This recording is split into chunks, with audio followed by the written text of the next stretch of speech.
Debut game ni Russell Westbrook sa Sacramento Kings. Muntik nang pumangabot itong si Dillon Brooks at DeMar DeRozan, rookie ng Philly, nakakapagtala ng kasaysayan sa NBA. At Giannis Antetokounmpo halimaw sa kanyang first game ngayong season. Meron nang may nabuong dynamic duo ang Philadelphia 76ers kahit pa naglaro si Joel Embiid, etong rookie nilang si VJ Edgecombe at si Tyrese Maxey kontra sa Boston Celtics ang kanilang unang assignment ngayong NBA season. Grabe ang kumpiyansa ng rookie na to, dakdak sa harap ni Jaylen Brown. Alam nyo ba na ang batang to ay nagtala ng kasaysayan ngayong araw dahil nagtala lang naman ang rookie na to ng 34 points sa kanyang season debut. At ang puntos na yan ay ang pinakamalaking points na naitala ng isang rookie sa kanyang season debut since Wilt Chamberlain. 66 years ang inantay bago ulit maitala ang record na to. Ito din ang third most points in a debut of all time. Pinalod din ng Sixers ang Boston Celtics, isa lang ang lamang mga idol, 117-116.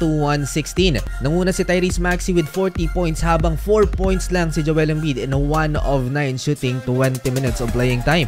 Binuhat ng rookie si The Process. Parang ang bigat ng katawan ni Embiid hindi makakatalon mga idol dahil sa kanyang tuhod. Napaka-fragile. Maidagdag ko na rin ang unang laro ng LA Clippers ni Kawhi Leonard at ni James Harden kasama si Bradley Beal dahil natambakan sila ng nagre-rebuild na Utah Jazz. At ang final score 129-108.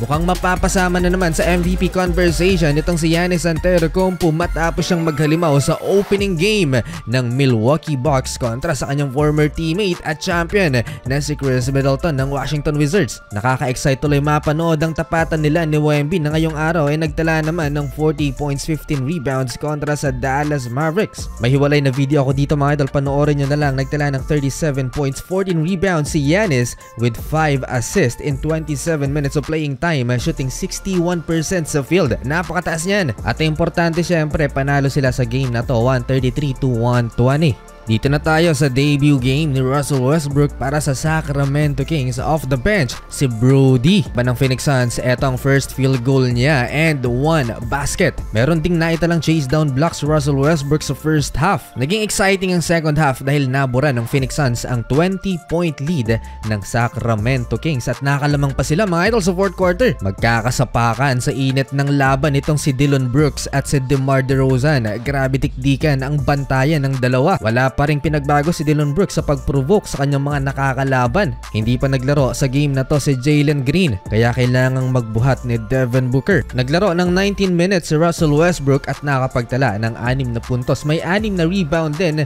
may 1 assist in 2 out of 8 shooting. Mababa yan. Down the stretch, natirahan ni Dillon Brooks ng mid-range si DeMar DeRozan at pinagmumura ng player ng Phoenix. Nawala nga si Kevin Durant pero may pumalit naman na mas malupit pang trash talk. Clutch Devin Booker over Dennis Schroeder, 115-111 last 37 seconds ng fourth quarter. Kinapos ang Sacramento Kings na comeback sila ng Phoenix Suns. Panalo ang kupunan ni Devin Booker at Dillon Brooks.